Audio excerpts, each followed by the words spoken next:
Hi, this is Gene from Listening In. I just want to say that here in central Iowa, we've had the devil's own day today. Another tornado outbreak. Did a lot of damage and severe thunderstorms with high winds and straight line winds came through here and did quite a bit of damage. I won't show you too much. I'm sure there's going to be news about what's been going on, and so you'll see all over the place. And we had two towns hit in the last few weeks. First one was Minden, Iowa, and then I find out this evening that Greenfield, about a third of Greenfield was devastated by tornadoes. Kind of heartfelt. I was just through Greenfield and spent a little time out there a couple of weeks ago and at the Historical Society, so my heart's a little bit broken, and I hope everybody's okay out there. But things just happen quickly, and just want to give you a quick shot of what's going on here. We just had some trees go down, and a tree fell on top of a house down the block here.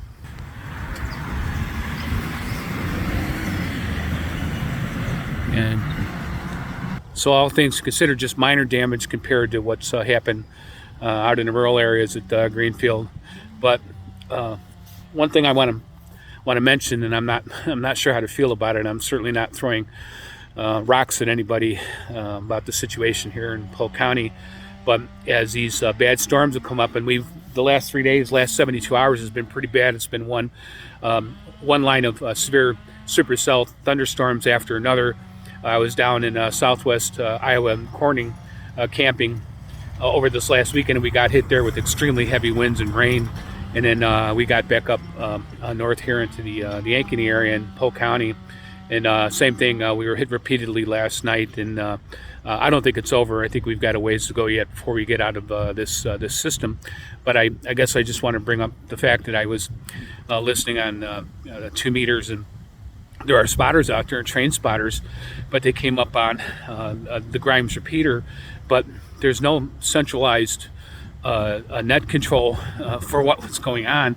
I just don't understand that. Again, I'm not throwing rocks. I'm not sure, what occurred with that, but we're all talking to each other, and I'm not sure what good that does. And, certainly, at one point, one of the ham radio operators said that all the lights were out and stoplights were down.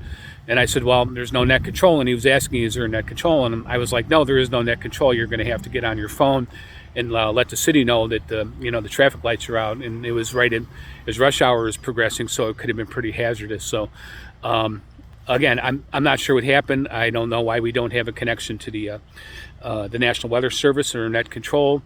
Though we did at least talk to each other, so we were able to protect our individual families. And I could tell my family, and I use that information to say, hey, you need to get in the basement now because it's looking really ugly.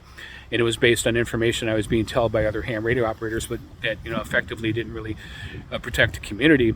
So again, I'm not throwing rocks. All I'm saying is I don't understand. I don't understand what happened with this, and I'm like kind of concerned that maybe that's something that should be looked at or addressed later on down the line. I don't know. I'm not sure. I came from a different state in Illinois. I lived in McHenry County, and they had a very well organized emergency management system there, and they collaborated with the ham radio operators and the spotters on the ground, and it was very organized. But there's no connection here. So is that good or bad? A lot of confusion also, I think, came in because they kept blowing the sirens over and over and over again.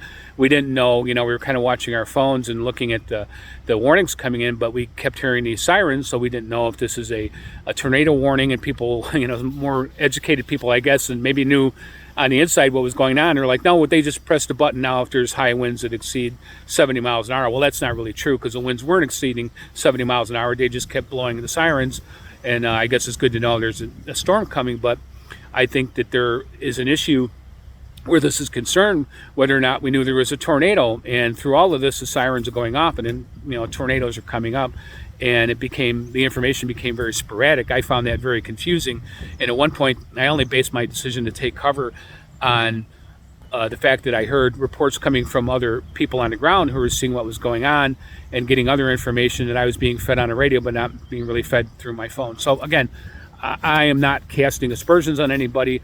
I'm just seeing what appeared to be a lack of clarity in the situation that's going on. But anyhow, I'm going to go.